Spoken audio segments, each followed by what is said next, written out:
Hello, everyone. Thank you for joining to this special episode of Beat Research Radio. Today, we are going to be interviewing Dr. Rice, and I'm going to be your host. My name is Deyanira, and I'm going to be leading today's episode. We're really excited to have you, Dr. Rice, with us for sharing your perspectives and experiences. Thank you so much for having me. I've really enjoyed the day thus far. Thank you so much. So, I'm going to start with our first question for this interview, which is could you please introduce yourself and your field of research? My name is Dr. Carla Rice, and I am a Canada Research Chair in Feminist Studies and Social Practice. So I study the status of women across all our differences, and I look at social practice. And by social practice, that simply means everything people do on the daily. And I'm really interested in how we intervene in everyday social practices with a justice desire. And so, how do we change what we do every day in a way that helps us realize equity and helps us realize social justice? Thank you so much for sharing that with us. It's really interesting. I would like to move forward with our second question, which is what does ideas mean to you on a professional and a personal level? That's a really good question. I think that when I worry because I think that sometimes I work against the turning of those concepts and what they mean and how they can be practiced into kind of technology or into kind of like a step by step sort of manual, like how to achieve equity or how to achieve accessibility. So when these really important critical ideas and values get manualized, if you will, they can become stagnant and they start to die. And I don't want that to happen. So to me, it's vitally important that we're researching what do these concepts mean, and that we stay alive to them. And for me, it's really important that we stay alive to them as well because difference is always emerging. Um, that we think we know what accessibility means, or we think we know what equity means, or we think we know what social justice means, but the world is always changing and new differences are always coming into presence themselves. And a really good example of that is thinking about things like um, the movement from orality to the written word in Western culture, as an example. And when the written word became a primary mode of communication, um, a whole new sets of disabilities began to presence themselves that didn't actually exist before. So certain kinds of learning disabilities and people's, challenges in processing the written word, those groups of people were not considered as disabled prior to the adoption of the written word as a primary way that we communicate with each other. And so to me, that example tells us that we have a narrative that technology is going to cure disability or it's going to make the world accessible for people with disabilities.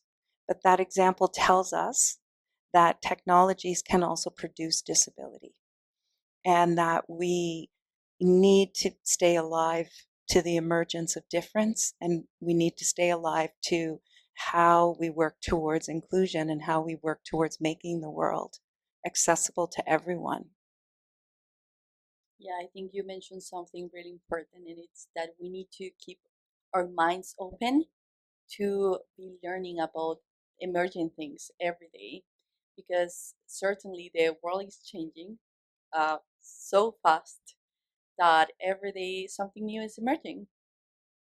Yeah, I totally agree. And also we live in a world that there are for example, so many cultures. We can see it actually here in Canada. It's a multicultural country, and we also need to work for bringing people more opportunities, not to build more barriers. Absolutely. And I would say that my whole kind of passion for the kind of research that I do is absolutely rooted in my lived experience of disability and difference, and the experience of being a woman growing up in a time and place. I'm a white woman, but I'm also a woman who grew up in a time and place when women were, you know, where it wasn't really accepted for a woman to go to university, to get a PhD, to really put her career at the center, to excel in her field. And I'm also a queer woman. So I had to navigate, um,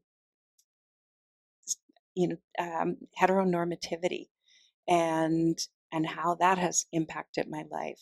So so um, I'm really curious about difference, and I I I think that one of the ways that power over operates, and one of the ways that that power over operates is because one of the reasons why is because people are afraid of difference. They are afraid of that which is unfamiliar. And when you spend your entire life having to both interrogate your own difference and face your own fears about your own difference, then difference and the unfamiliar become weirdly familiar. And I that is now a space for me at the age of 62 that I like to dwell in, that I want to dwell in.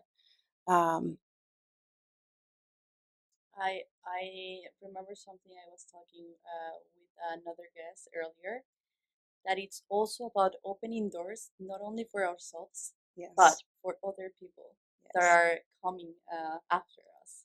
So yes, I think really that's really important, because when we think about it, maybe you knocked at the door that opened a door for you, but then for younger generations that are going to see you as role model. yes.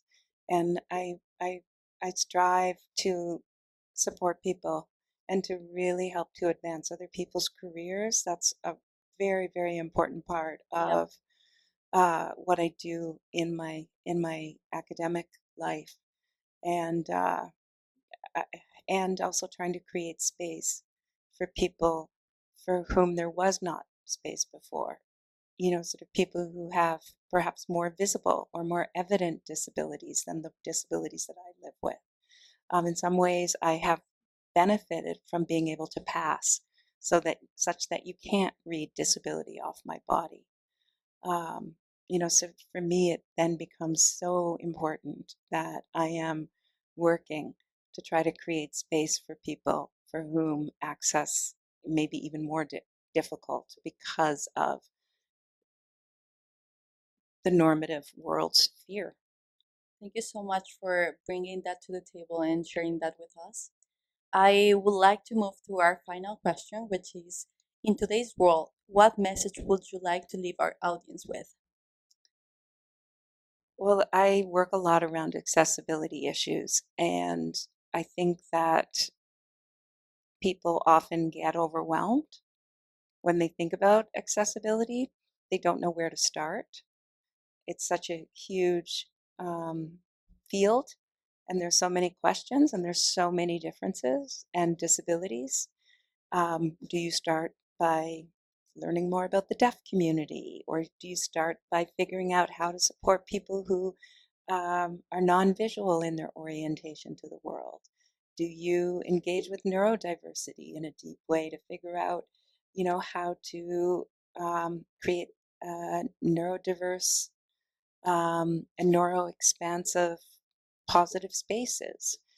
And I think that it's really important to start where you are and to begin with one issue Yeah, and kind of build from there. yeah, one step at a time. Yes, one step at a time. Yeah.